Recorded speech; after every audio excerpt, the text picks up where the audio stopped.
पहला नासर Mahmood Awan Mahmood cricket tournament का पहले मैच का कर रहे हैं, खास कर रहे हैं हूँ स्टैंडर्ड भी क्रिकेट क्लब झेलम मुना पिंड क्रिकेट क्लब इन्होंने दरम्यान जनाब दो खास उसी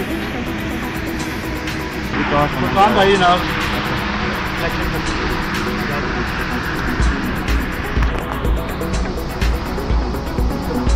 मुना पिंड क्रिकेट क्लब जनाब टास विन किया।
कहते इस टूर्नामेंट के बारे इंतजाम के बारे ठीक है या कमी पेशी है